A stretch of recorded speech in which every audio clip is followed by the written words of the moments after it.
Welcome to What You Want to Get Which You Want, your ultimate destination to master software architecture. Have you ever wondered how big applications like Netflix, Amazon, or Facebook structure their complex system?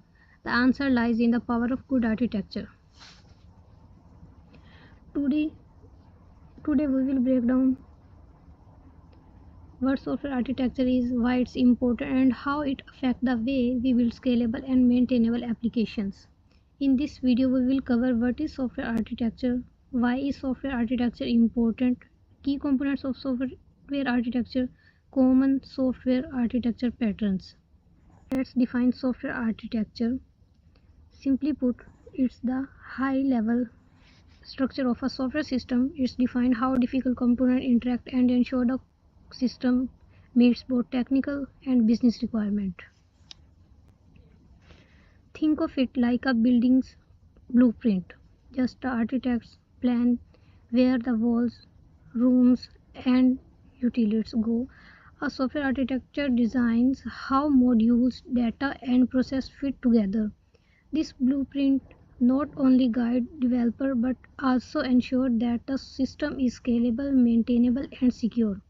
For example, imagine building an e-commerce platform like Amazon. The architecture must handle product listing, shopping cart, user authentication, secure payment processing, and even personalized recommendations, all working in harmony.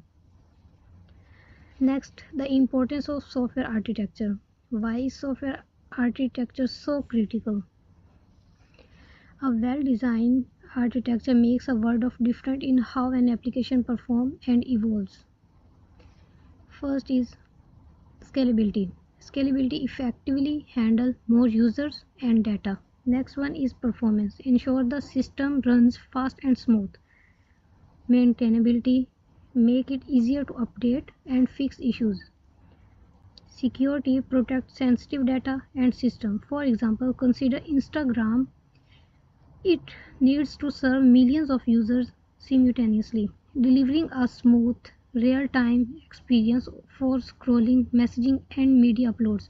A robust architecture makes this possible by effectively managing load, data, and security across the system. Next, key components of software architecture. Let's look at the core components that make up software architecture. There are soft main areas. First one is layers and modules. These defines how the system is divided, such as separating the user interface, business logic, and data storage. For example, think of a banking application where one layer handles user logins, another processes transactions, and yet another manages the database with account information. Next one is communication pattern. It explains how different parts of the system talks to each other using APIs, message queries, or direct service calls. This diagram shows components connected via arrow labeled API or message queues. Next one is data management. It explains how data flows through the system, including databases, caching, and data processing methods. For example, a social media app needs to quickly serve users posts from a database while managing real-time updates. Next one is infrastructure and deployment. Discover how the system is hosted and deployed, whether on cloud services, on-premises services, or using containers like Docker. For example, an outline retailer might use cloud services to automatically scale their application during peak shopping periods. Next, we will discuss common software architecture patterns. Monolithic architecture, a single unified code base for the entire application.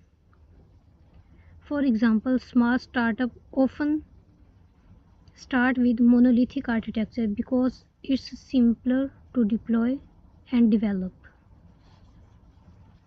Next one is microservices. Breaking down the application into small independent services that communicate over APIs. For example, Netflix uses microservices to separate functionalities like streaming, recommendations, and billing, allowing each to scale independently. Next one is layered architecture.